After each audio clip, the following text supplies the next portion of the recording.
people have now believed that education should be centered on wealth.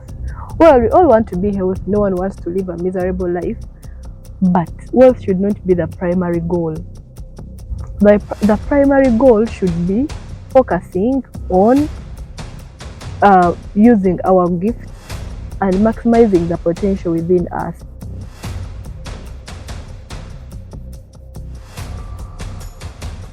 It is part of society for it to be classified into different backgrounds. I mean, the rich, the middle class, and the poor. However, education is the equalizer of society and a chance for the poor to try to lift themselves out of poverty and an opportunity for the rich to consolidate themselves into their position. This is the reason as to why many young children right now, and the youth especially, pursue education and careers that have a high paying society so that they can be able to change their destinies, to change the entire story of their lives. However, the sad thing is that they do this at the expense of their talentedness, at the expense of their potential, at the expense of their giftedness. This leaves them at the mercy of the employers and makes them to end up being jobless. And those who are lucky to have those jobs appear not to be satisfied with the money, with the houses, with the cars that they obtain as a result. This is where we pose today's question today. Is money and wealth enough to make one satisfied, fulfilled, and happy in life? Or is it all centered about becoming the person that God wanted you to become? Does wealth come as a result of pursuing a career that has a high pay in society? Or is it a result that comes of pursuing your talentedness or choosing a career that is in line with your giftedness so that you can be able to render services to the people who give you money in appreciation of the valuable impact that you impress on their lives? The answer to all of these mysterious questions is packaged in today's show. Namuyige Sarah, a very great figure who has exposed herself not only through impacting young children with skills, but also enabling them to discover their potential and talentedness in life. Started her journey at Sani Primary School in Gomba district, complicated herself with a high school education at Maryland High School, then Katikamu Secondary School, where she left a lasting trail with good academic achievements and student leadership. She then sophisticated herself with a bachelor's in science with education at Chambogo University, specializing in chemistry and mathematics. She's currently a tutor of chemistry at Stende Secondary School and also a strong advocate whose work is centered at integrating practical skilling and self-discovery in education of the young children. Mrs. Sarah, it's grateful to have you on the show. Thank you. Like I've been introduced, my name is Sarah Namige. I am uh, an educator of chemistry and mathematics, and I'm having a privilege of mentoring and propelling the new generation into discovering their purpose and living it through teaching them chemistry and mathematics. I am currently working with Stende Secondary School, and it is a very, very privilege. I enjoy it so much, and it gives me satisfaction as an individual. Thank you for having me. Miss Sarah, first things first, let's clear something up. Do you think our education system here in Uganda is delivering what it is supposed to deliver? I don't think so. I don't think. We are not badly off, but we are not delivering what we are supposed to deliver. We're not delivering what we are supposed to deliver. So, Miss Sarah, what do you think are the challenges that are preventing us from delivering what we are supposed to deliver? The challenges are quite many, but I'll try to point out some of them. Um, the challenges, we do not focus on what really matters. We focus on what we think matters, but it's not what matters. As we are mentoring these children, even the curriculum itself is mentoring them to generate wealth, to become people. And there's also, if you find that there's an imbalance in the curriculum, that some part of the curriculum is favored more. You find that most people are forced or are propelled to go the science way. Well, so there is an imbalance. We do not look at discovering the purpose, or we do not empower these young kids to discover their purpose and pursue what they want, but rather impose our expectations and the trends of the world. We said, oh, that science is trending now, so we are going to force or enforce young people to go the science way. So we are focusing on the trend, not what really matters. Not what really matters. So, Miss Sarah, uh, let's drive right away to the question that forms uh, the purpose for today's show. Is it true that people should be going to school in order for them to become rich in society, like have money, have cars, to develop wealth? Because most of the people go to school so that they can be able to pursue something that shall enable them to acquire such kind of exploits. You've asked that, is it true that they should go to school to acquire all that? Mm. I don't think it is true. However, it is very important that they go to school. Mm. It is very important that they go to school because there is a lot to learn at school. School is very important and it contributes a biggest percentage. And when you look at people that have acquired all these, the cars, all the wealth, without going to school, there's a difference you can tell. And that difference sometimes is covered by people that went to school, which later on either steal from them because using the ignorance that they have as a tool to steal from them, or something happens. So going to school is never a wastage of time, and we should not attach having wealth to going to school. They are two different. Mrs. Sarah, what should the sole purpose? Because you've objected that school should not only be settled about getting goals. So what should be the sole purpose as to why one should go to school? Because even those who have acquired money out of school, who have been lucky enough to get a job that pay off a high salary, have not. Well, some of them are not fulfilled with the money still. They feel like there is something that they still want. So what should be the purpose of school so that it can develop?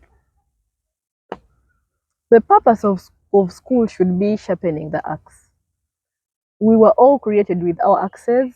God gave us axes. And the world's problems are maybe the trees that we should cut or the problem to solve. Because whichever career that you're taking, there's always a problem you're solving. So that's what school does for you, is to sharpen your axe quite enough, or to unlock the potential within you. So that's what schools should do for individuals, not to make them wealthy. So that's why it is important for one to go in a career path that's in line with their purpose or with their potential or with their passion. So all those matter, because when you go in a path that is not in line with your potential or passion, you sharpen the wrong axe. You might use that axe to cut down the tree well, but you will feel empty within you because you don't feel satisfied with what you're doing. You're doing this for the purpose, for the sake of money or anything. So you do not have the fulfillment within you that I've accomplished something. At the end of the day, when you have all the money, you will not be satisfied. You will feel empty. And school should aim at sharpening the axe. When the axe is dull and its edges are unsharpened, more strength is needed. But with skill, knowledge of laws, success comes quickly. Success comes quickly. So, Mrs. Sarah, today the narrative about education, it is true that it's the greatest equalizer of society, giving a chance for the poor people to rise up, and those who are at the pinnacle of the pyramid to consolidate themselves there. However, Mrs. Sarah, you've talked about the thing of purpose and personal potential. How can we be able to integrate self-discovery and one understanding themselves so that they can be able to sharpen the right axe, as you've talked? How can we be able to cultivate self-discovery and enable the young children to sharpen the right axe? Because you said that no matter how much energy you spend into sharpening the axe, you might end up sharpening the wrong axe. Yes, you might chop the trees and get the money, but at the end of it all, you will not feel satisfied. So how can we integrate self-discovery and enable the young children to sharpen the right axe? Oh, self-discovery starts with knowing who you are as a person. Who, whose you are, who you are, whose you are, and why are you here? So when you get to know who you are, whose you are, why, why, why did that person to whom you belong put you there? Now this goes beyond your parents, because as a believer, as a Christian, I believe that we all belong to God, and God gave us roles while He was creating us in Genesis. You forgive me, I refer so much to the Bible. Genesis, I think chapter 2, I said that let us make man in our own image, so that he can have dominion over the earth and whatever that is in. So when you know who created you and why he created you, that is the first step to self-discovery. And then you know that you are created to have dominion. Now you start looking at the things that give you joy as a person, that, oh, I'm a leader now. Dominion is like leading, taking control. Okay, so now you start to identify which are those things that I do that give me joy. The things that I do, you start noticing a few things around you. Now this is how the people around you, or your parents, your teachers, whatever, start to discover you that, according to the way someone expresses herself, this and that, I think she can do better with this. So they can help you that way. But now, if you're now a mature person and you have not discovered that quite earlier, it's high time you started to discover, where am I good at? You might try, but there's always that field where you're best, where you produce the best results. So that's how you start to discover yourself. So when you discover that I'm good at this and that, then you start to invest into what you're good at. Not what shall give you money. Not what shall give you money. Because when you do something that you're good at, you will eventually produce the best of results, and money will come, colleagues. Money will come. So now, Mrs. Sarah, you've talked about the issue of wealth and money, and this perception of going to school to pursue wealth and money ends up developing job-seeking people. Yeah.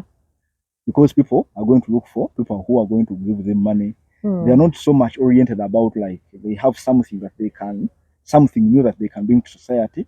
They always want to fit in so that they can find somewhere where they can be integrated. So what is the importance of integrating purpose into our education system and self-discovery, so that we can be able to counteract on the negatives that we've experienced, like developing job-seeking people, and then now driving to employment-creating people? So integrating purpose in our curriculum would help us to create people that are passionate about what they are doing. We have so many doctors that are in hospitals because my father said I should be a doctor. My father said if I don't become a doctor, they will unfather me, or they would, is it denouncing? So they are there because that's what their fathers want.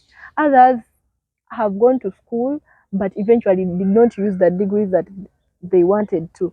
So purpose help us to produce individuals that are passionate about what they are doing. Eventually, they will produce better results in those fields that they are taking, because they are doing them with passion. They will maximize their potential there. Another thing that purpose will help us, it will help individuals have fulfillment. They will not feel empty. They'll feel like they have done, they have contributed, they have had dominion on the earth their father put them. So they'll feel satisfied. That's what I can use. So, and another thing, they'll get money. It is very hard to do something that you're passionate about and you not get money out of it. When you do something that you're passionate about, you put in your all. You might not get the money immediately, but you're putting in your all. You're literally dedicating your everything into this thing. So eventually it pays off. Okay? Yes. Now, is purpose an option, or is it a compulsory thing? Is the talent, giftedness, and self-discovery optional, or is it something that everyone and every human being who is on earth mandated to discover and to find. As long as you exist, purpose is not optional. Mm. Purpose, by the way, is the reason. Why are you here? So as long as you're here, there's a reason you're here. So purpose cannot be optional. And giftedness, everyone is gifted. You just need to discover. We need to put so much work into discovering ourselves. For the parents that are watching us, as you're there, please discover your child as early as you can, and then help them live that as early as they can. Please do that. And then for us that have quite grown and we did not discover that, we need to put in the work. First of all, understanding whom to whom you belong. Not just knowing that I belong to God, but knowing which God. That the God is the God of impossibles, the God of the things that you feel like they cannot be done, the omnipotent, omnipresent, omniscience. Yeah, knowing God on a deeper level than just knowing that He's God. He knows you get. So Going to yes, church that for worship. whatever career path you're taking, that is going to help you. Mm. He, he's seeing the efforts that you're putting. So self-discovery is important, but I think I talked about that earlier. Mrs. Sarah, Mm, is self-discovery and our talents mm, part of of our nature as human beings? mm. Okay, let me drive again to this question. Is Yeah. self-discovery and our talentedness part of our nature as human beings? Because I interpret nature as this to me as a person, Mm, that nature, if someone is like, let's say that if someone is a fish, mm, that is who they are. mm, They are supposed to live in water, their success is in water, mm, and that's where they find joy and happiness. The mm, moment they try to get out of water and try to fly into the air, mm, then you find that the fish collapses and dies because it is now going into something it doesn't have potential in. mm, Secondly, it is going to something in which, okay, its nature is not there. It's okay, its talent is not there. So mm. is talentedness and giftedness also in that aspect, or is it something that is okay? We can still neglect it. We can still like get out of water and then don't face the consequences if we are supposed to be fish. What Mm, I am saying is that mm, can one stand aside and neglect talentedness and mm, self-discovery, mm, or is it something that once you don't do it, or once you don't be yourself, mm. somehow there are some negative things that you're going to face? Of course, you need to be authentically you.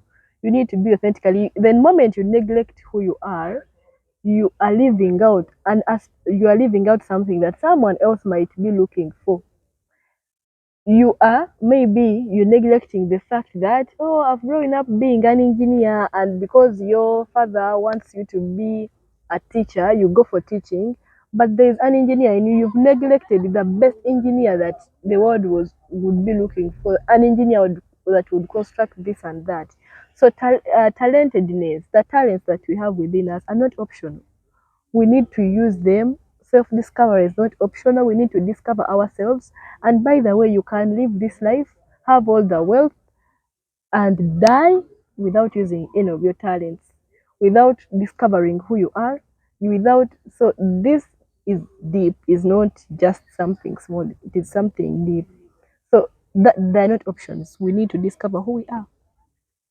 So, Miss Sarah, let's go back to your earlier statement that you showed Mm, that we need to discover whom we belong. mm, We are taking this at a level that is so big, mm, let's say at a national level, mm. and you talked about God. Yeah.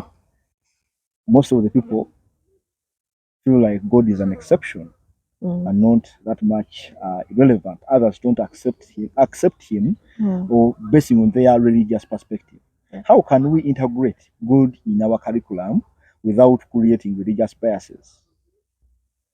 The And best, oh, okay. The best way we can integrate God in our curriculum without having religious wars is preaching God the godly way, not the religious way. mm, We should stop preaching. We should stop preaching while pulling. It feels like you see, religion has separated us so much that we even sometimes shift our reason of or our worship from the God that we should worship to worshiping religion and the religious leaders and so on and so forth. So we should start to preach God for who He is, but not for the religions that we have. We should preach God as God, bear. We should preach the kingdom message, that the kingdom is within you, but not just preaching that, oh, as an Adventist, you should do this and that. As blah blah, you should do this and that. So we should preach God as God and let whatever is in the Bible speak for itself, not try to bend it in ways that favor us. Yes. So, Miss Sarah, for me, I thought that actually God is always in the churches. And when we talk about God, my mind shifts right away direct to religion, church, going to heaven stuff. But it seems like the God we're interpreting actually is much more relevant, much more important, and much more concerned about our education, our social life that goes beyond the church itself. The God that made us is a God of purpose. And He did not say that I'm going to be located here. He is omnipresent. Even when Adam sinned and could not even think that God is seeing him, He was still there. And when He came and asked him, Adam, where are you? Adam said, I am naked. But still God was seeing him. So God is not only in churches. Otherwise, everything that we wanted, anytime we needed to pray, we'll just go to churches. But wherever we are, we can pray. That is a good example that God is everywhere. Like I said, He is a God of purpose. That He created us to have dominion. But now, when you look at, and He said that we should multiply the earth. Okay? So now, the earth that we have right now, the multiplication is quite different from Adam's. How are you going to multiply? How are you going to benefit the other people? How are other people going to feel blessed because you exist, and so on and so forth? So I think God is also so much interested in the education system, because the education system is aiming at sharpening the axe, which axe will will chop or cut down the tree that exists in the world, that will help us to have dominion, that will help us to multiply. And you have to understand the axe and which tree you are supposed to chop. And which exact tree that you're supposed to chop. You're not going to chop the eucalyptus, then chop the the movole tree. There's always that specific tree as a person that tree path that, oh, I chop eucalyptus trees. Oh, I'm a teacher. That's what I mean by trees. I'm a teacher, so I'm an educator, so I'm going in this line. I am an engineer, so I'm going in that line, and so on and so forth. Most of the people in our society, they have some perceptions about God. Some of them think that actually God doesn't exist. Right away from our high school, they used to teach us about the Charles Darwin theory of evolution. And they used to teach about it, to teach us about, okay, in most of our education systems and secular societies, we find God doesn't have that much part, because we feel like it doesn't relate. What message are you conveying to these people who are actually decoding the education in the mindset that God is just a myth that can't apply to our social and real life experiences? I would still ask them to discover themselves, because no one that has discovered who they are will have that myth or will be an atheist. And like I said, that self-discovery works by knowing who you are, and why you're here. And also, maybe sometimes they cannot help themselves, us that are within them. We could get ways to help them discover themselves. And the ways to help them discover themselves should not be biased. Help them as they are, because they are humans. Another thing, which as we are teaching them self-discovery or who they are and whose they are, we should teach them God as He is, the bare God, not the God that is covered in religion, not the God that is covered in anything, but God, and God as He is. Yes. So, Mrs. Sarah, as we are coming to the final thoughts of our show, we've seen and put the two things at a scale, comparing education centered at pursuing it for for the sake of wealth, Yeah. and education centered at pursuing it for the sake of a certain purpose. Mm. There is no doubt that education centered for a purpose it Mm. solves some problems in society. Mm. So, what message are you conveying to the young children out there Mm. who actually are still caught up in this mindset of pursuing education for wealth because that's what society agrees with? We need to become wealthy, end up Mm. neglecting this aspect of problem solving. Um, it is quite hard, but it is possible Mm, that people have now believed that education should be centered on wealth. Well, we all want to be healthy. No one wants to live a miserable life, but wealth should not be the primary goal. The primary goal should be focusing on using our gifts and maximizing the potential within us. No one, because the potential that God gave us, actually, God, when God was creating man, He reduced Himself. He gave us, we are ruling on behalf of God. mm, So we are the gods of the earth. Can you imagine being a god and you're maximizing your potential as who you are, as a representative of God, and maximizing your potential? Tell me why you would fail to get the wealth. mm, But sometimes we focus on getting the wealth. Of course, we get the wealth, but at the end of chasing the wealth, the emptiness. That's mm. why you find somewhere they are saying that there's a rich man there and he's Beating doing his wife, he's beating his wife. mental health. Mental health, exactly. The mental health is at stake. There's a rich man somewhere killed himself, but this is a man who has everything. But after chasing everything that we look at his life being admirable, he is still empty inside. In And you know, you himself. can lie society, you can have all these things, but you cannot lie to yourself at the end of the day. Yes.